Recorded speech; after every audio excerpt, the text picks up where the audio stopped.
QAPA.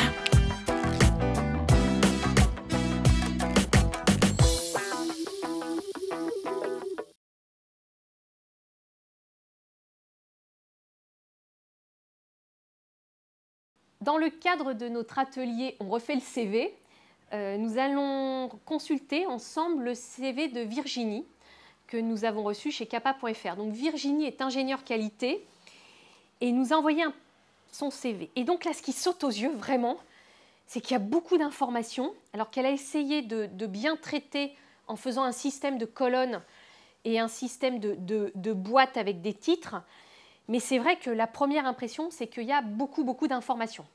Alors, au premier abord, ça peut déstabiliser le recruteur. En revanche, ce qui est bien, c'est que Virginie a fait un vrai effort pour apporter le maximum d'informations. Donc, elle a bien spécifié en haut quel type de poste elle recherchait, ingénieur qualité. Elle a d'ailleurs mis ingénieur en gros, comme ça on connaît tout de suite son niveau professionnel. Et puis, elle a détaillé recherche poste à temps plein, nécessitant polyvalence, autonomie, esprit d'initiative. Alors, c'est intéressant d'avoir mis recherche poste à temps plein. En revanche, nécessitant polyvalence, autonomie, esprit d'initiative, ça fait un peu bateau. Ce serait beaucoup plus intéressant de préciser dans quel type de secteur, peut-être pour quel niveau de salaire, et aussi avec quelles compétences spécifiques. Et là, ce serait parfait. Alors après, si on détaille, donc c'est vrai que les expériences professionnelles sont très bien détaillées, avec pour chaque entreprise, Virginie a utilisé le logo. Alors c'est vrai qu'elle a travaillé pour des entreprises connues partout en France. Donc dans ce cas-là, c'est intéressant parce qu'on voit tout de suite dans quel type d'environnement Virginie a exercé.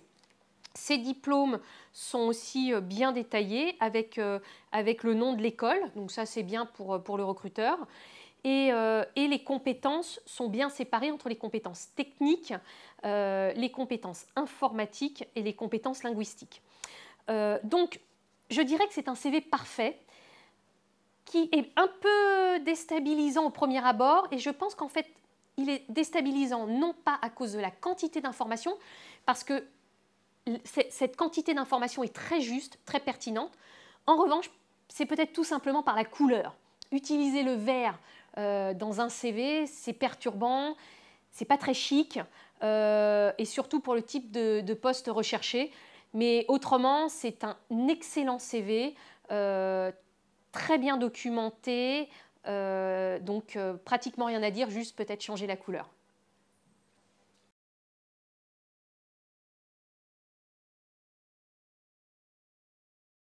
QAPA. Et voilà le travail.